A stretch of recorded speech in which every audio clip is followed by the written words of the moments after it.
August 1944, a gun pit dug into the chalk above the Channel coast of England.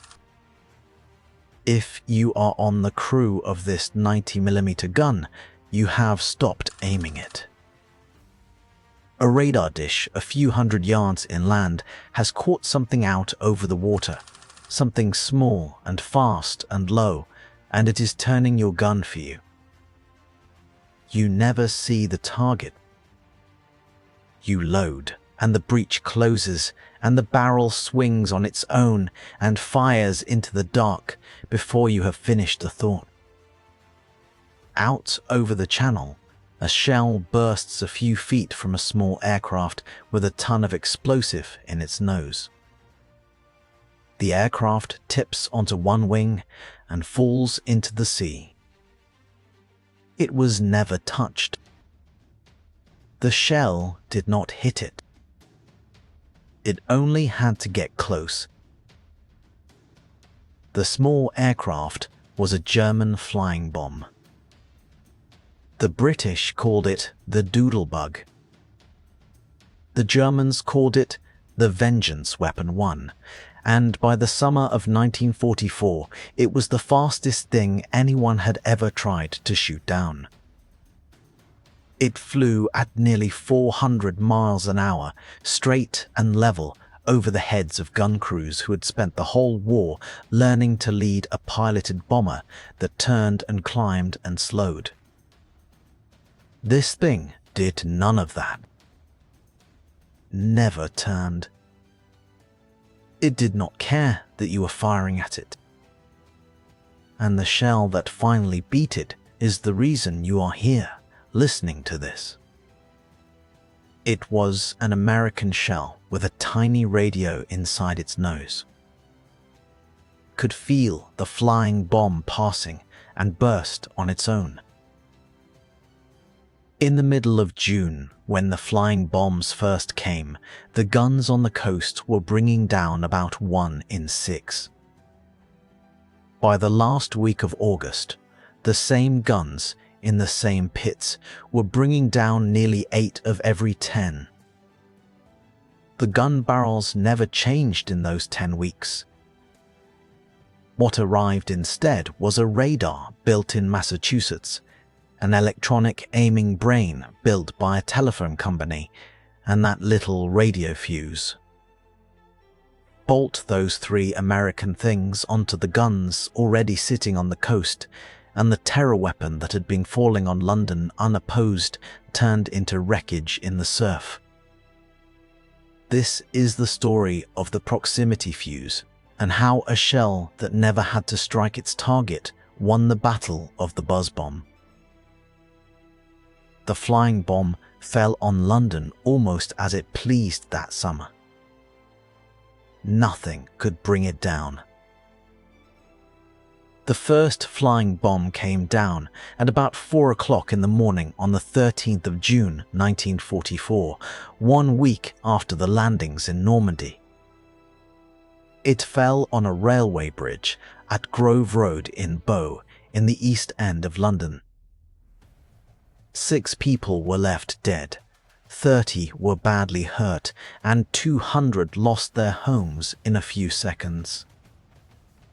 4 had been launched that night from across the Channel. Only that one reached the city. In the days that followed, the trickle became a flood. Within 2 weeks, more than 100 a day were crossing the coast, and at the peak, more than 200 a day. They were aimed at the largest city in the world and pointed at nothing more precise than the middle of it. Understand what the weapon actually was.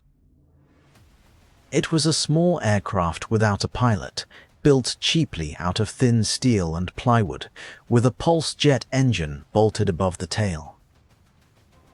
That engine gave it a hard, flat, rattling drone that Londoners learned in a single night and never forgot.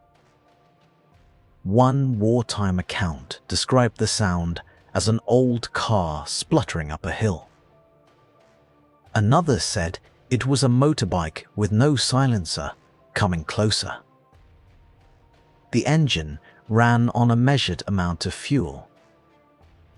When the fuel cut, the drone stopped. The flying bomb pushed its nose down and fell. So the whole city learned the worst sound in the world, which was no sound at all. The drone you could survive. The silence meant that somewhere within a few streets, in about 15 seconds, nearly a ton of high explosive was coming down. Carried close to 1,900 pounds of explosive in its nose, and it flew low, between 2,000 and 3,000 feet, at nearly 400 miles an hour, with a range of about 150 miles. That was enough to reach London from the fields of northern France and still have fuel to spare. It was aimed at a city, not at a factory or a bridge, and set loose, and where it came down was luck. On the 18th of June, 5 days into the campaign, the luck ran out for one congregation. At about 11:10 in the morning, a flying bomb fell on the Guards' Chapel at Wellington Barracks near Buckingham Palace during Sunday morning service.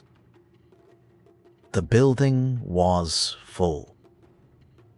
The roof came down on the pews and left 121 people dead, soldiers and civilians together, among them the bandmaster and musicians of the Coldstream Guards.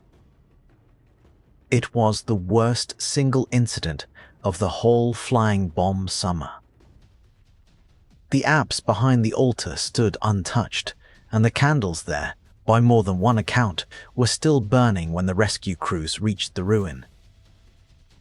12 days later, another flying bomb fell on the Aldwych in the middle of the working day near the Air Ministry and left dozens more dead in a crowded street.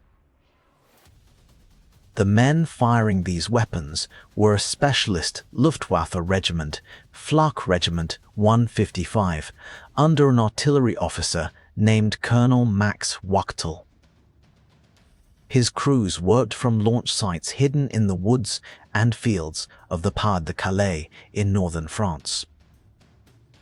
The early sites were long concrete ramps angled at London, with a low bunker beside each one where the crews prepared the bomb. Some were hardened concrete works meant to survive bombing. The launch itself was brutal and simple. The flying bomb sat on a cradle at the foot of the ramp, and beneath the ramp ran a firing tube.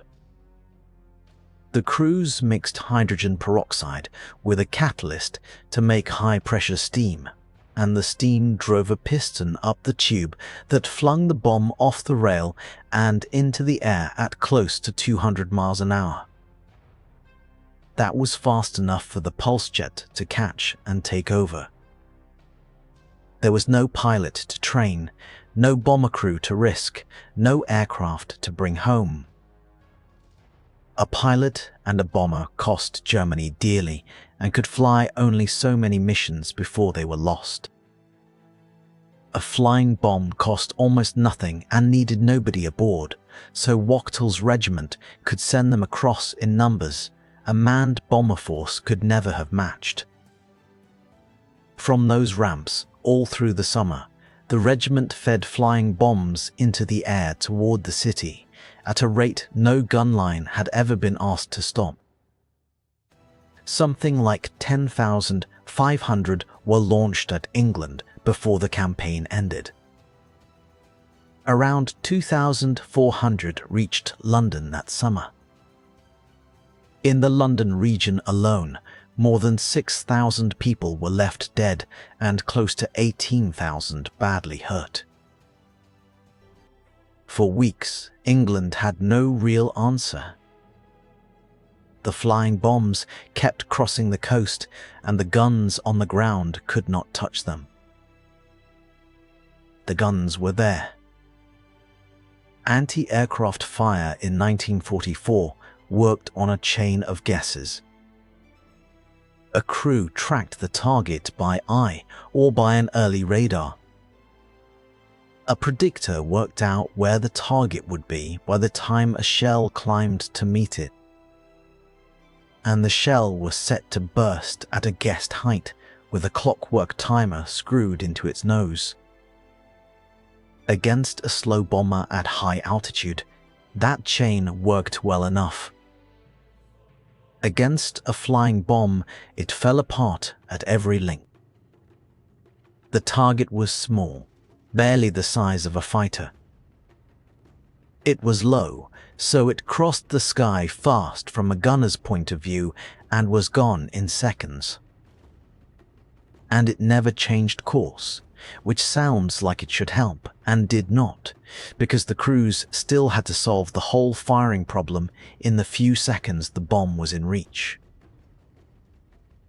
The timer fuse was the deepest flaw. A shell set by a clockwork timer bursts at a fixed moment, whether or not anything is near it. Get the timing wrong by a fraction of a second against a target moving at nearly 400 miles an hour, and the shell burst hundreds of feet from the bomb and did nothing. In the first weeks, the arithmetic was brutal. The guns were firing something like 2,500 shells for every flying bomb they brought down. Shells that missed did not vanish. They came down somewhere, often on the very city they were meant to protect. There was a second problem, and it was about where the guns stood. At first, they were spread inland, in a belt across the North Downs of Kent and Surrey, behind the fighter squadrons. That put guns and fighters in the same airspace, each getting in the other's way, both chasing the same low, fast target over the same fields. A bomb that survived the fighters flew on toward London while the gunners held fire for fear of hitting their own aircraft. The man who commanded the anti-aircraft defense was General Sir Frederick Pyle, the head of Anti-Aircraft Command, and in the middle of July, he made the decision that set up everything that followed. He tore the gun belt up and moved it to the sea. In the space of a few days, hundreds of heavy guns were hauled out of their inland pits and dug in again in a solid line along the coast, from Eastbourne in the west to Dover in the east, pointing out over the channel. The fighters were given the open sky over the water and the ground behind the coast. The guns were given the coastal strip and told to fire freely at anything crossing it. It was a clean division of the battle. The move put the guns in the one place where they could shoot without endangering the city or the fighters. And on its own, it was not nearly enough, because the guns still could not reliably hit what they were shooting at. The reorganized defense was 3 layers deep, and the guns were only the middle one. Out over the channel, fast fighters worked the bombs first. The Hawker Tempest was quick enough at low level to run one down, and later the Gloucester Meteor, the first British jet, joined the chase. Some pilots did more than fire at the bomb. They flew alongside it, slid a wingtip under its wing, and tipped it, letting the rush of air off the wing upset the bomb's gyroscope and roll it into a dive short of the city. Behind the guns, inland of the coast, stood the third layer, a great belt of barrage balloons trailing steel cables meant to catch any bomb that slipped through the fighters and the guns. 3 layers, and through June and early July, all 3 together were still letting far too many through. The fighters could only do so much at 400 miles an hour. The balloons caught a handful. The weak link was always the same: the guns in the middle that could see the bomb and still not hit it. What turned the coast from a nuisance into a wall was 3 machines. All 3 were American. They arrived on the coast at almost exactly the moment the guns did. The first was the radar. It was a new American gun-laying set, the SCR-584, built at the Radiation Laboratory at the Massachusetts Institute of Technology. This set was unlike the early warning radars the crews already knew. It worked on a very short wavelength, which let it see a small target sharply. Once it found a target, it locked on and tracked automatically, turning to follow the flying bomb without a man steering it. It could find a target close to 40 miles out and hold an automatic track at around 18 miles, and it fixed the target's position to about 25 yards. For the first time, a gun crew on that coast had a machine that could see a flying bomb precisely in the dark through cloud and never lose it. The second was the aiming brain. It was an electronic gun director built by the Bell Telephone Laboratories, the one they called the M9. Older predictors were mechanical, full of gears, and slow. The M9 took the target's position straight from the radar, worked out continuously where the bomb would be by the time a shell reached it, and fed the answer directly to the guns, swinging the barrels and setting the fuses on its own. The crew fed it shells. The machine did the tracking, the mathematics, and the aiming. That was why, in the gun pit at the start of this story, the barrel moved by itself. The third was the shell, and the shell was the one that mattered most. It was the American radio proximity fuse, the variable time fuse, known to the men who used it as the VT fuse.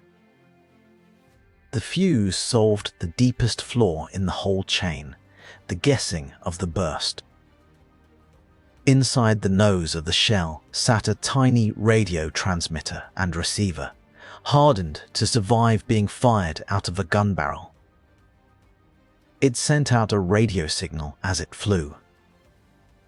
When the signal bounced back off a solid object nearby, off a flying bomb passing within a few yards, the fuse sensed the return and set off the shell right there, beside the target. No timer and no guess. The whole development had been driven through by a physicist named Merle Tuve and his group, Section T, which grew into the Applied Physics Laboratory at Johns Hopkins. And here is the honest shape of it. The gun belt on the coast was a British operation, under a British general. Most of the barrels in it were British 3.7-inch guns with American 90mm guns beside them. But the fuse that made those guns deadly was American, and it was fitted to both, and the radar and the director that aimed them were American too. The gun was whoever's gun it was.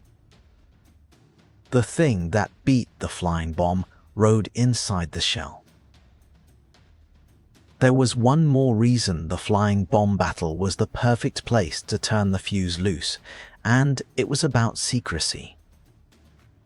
The proximity fuse was one of the most closely guarded devices of the war, and the fear was simple. If a shell failed to burst and came down intact on enemy ground, the Germans might recover it, take the little radio apart, and copy it. So at first the fuse was held back and used only where a dud would fall, where no enemy could reach it, over open water or over ground. The enemy did not hold.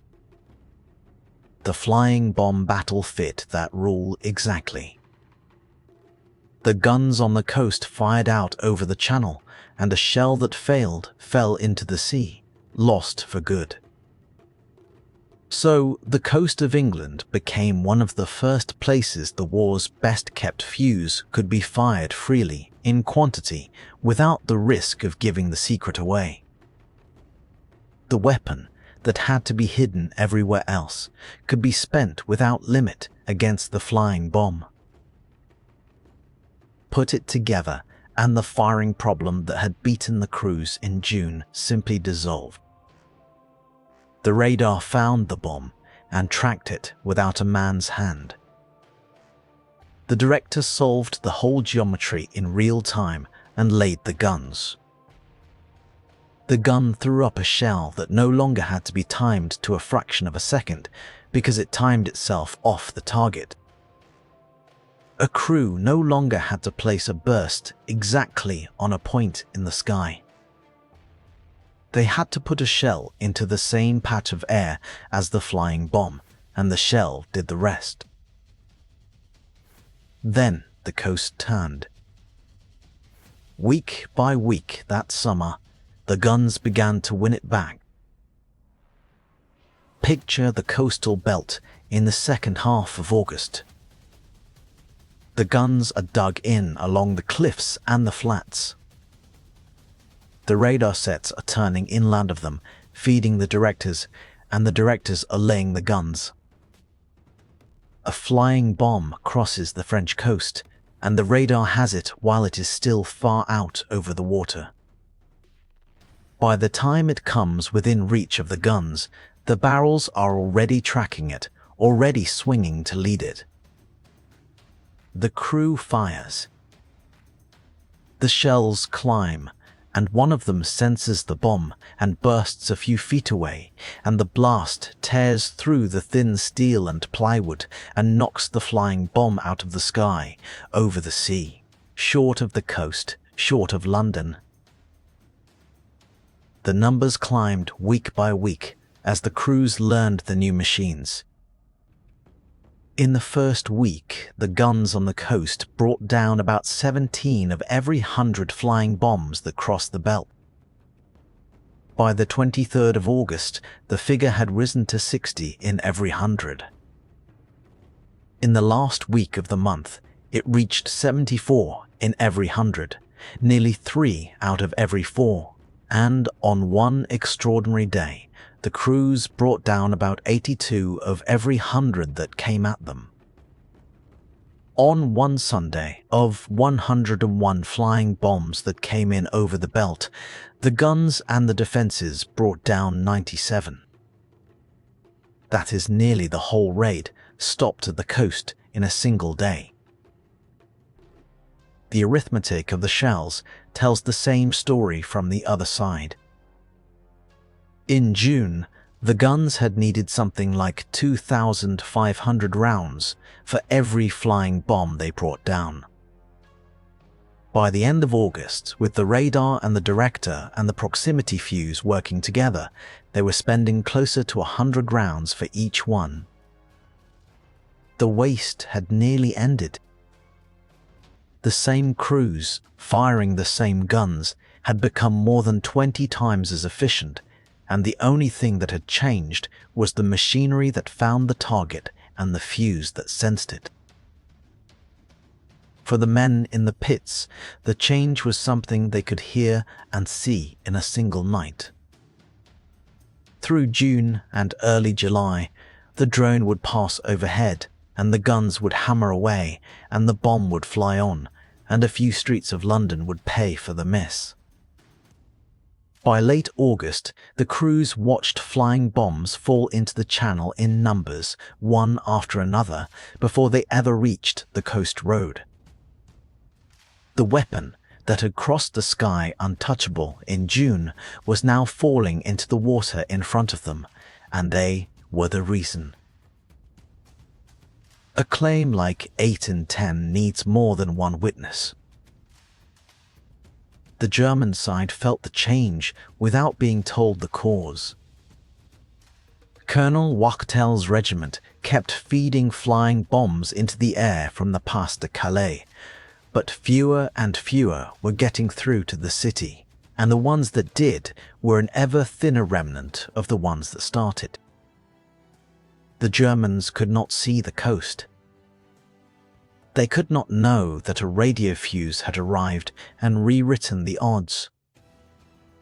They only saw their return on London falling away week by week, while their launch effort stayed the same. There is a corroboration in the ammunition figures too, and it is worth trusting, because it is exactly the kind of number a defense keeps carefully. An army that fires a shell counts it. The fall from 2,500 shells for each bomb down to about 100 is not an estimate of enemy losses which can be argued. It is a count of the defense's own stores, and like the shoot-down rate, it shows the fuse making the shells count. And there is the honest limit, which belongs on the record. The rising kill rate was the work of the whole defense, the guns and the fighters and the balloons together, and the guns were British-run under Pyle. What the Americans supplied was the part that changed everything about the guns, the radar that saw the bomb, the director that aimed at it, and the fuse that sensed it. Take those three away and the guns are back to 17 in 100 and the timer that guesses wrong. Put them back and the guns reach 8 in 10. The gun belt was a British wall. The Americans handed it the ability to actually hit. The end came from the ground, not the air. Through the summer, the armies that had broken out of Normandy were driving north and east, and by the start of September, they overran the launch sites in the Pas de Calais, the concrete ramps, and the bunkers that Wachtel's regiment had fired from. With the sites lost, the air-launched campaign against London from northern France collapsed. The Germans would go on firing flying bombs at England from aircraft over the North Sea and later from sites in the Low Countries, and the defences would follow them up the East Coast. But the great summer barrage on London, the one that had begun on that railway bridge in Bow in June, was finished and the coast had held. Germany fired the first cruise missile in history at the largest city in the world. It flew faster than the guns could reliably track and lower than they were built to fight. For a few weeks, it fell on London almost as it pleased. The answer was not a bigger gun or a faster fighter. It was a shell the size of a wine bottle with a radio in its nose, riding inside guns that were already there, guided by a radar that could see in the dark and a machine that could think faster than a gun crew. The proximity fuse did not need to hit the flying bomb. It only needed to get close, and getting close was enough to take the fastest weapon Germany had ever fired at London and drop nearly 8 of every 10 of them into the sea. That is the payoff the title promised. A German weapon that crossed the coast untouchable in June was falling into the Channel by the score in August. A small American fuse beat it. It sensed its target and burst beside it without ever having to touch it at all. If you served on those coastal guns, or worked the radar, or remember the drone and the silence over London that summer, say so in the comments. Tell us where you were when the engine cut out. And tell us which pairing you want next, the weapon that ruled a front, and the answer that finally broke it. We will find it, and we will tell it straight.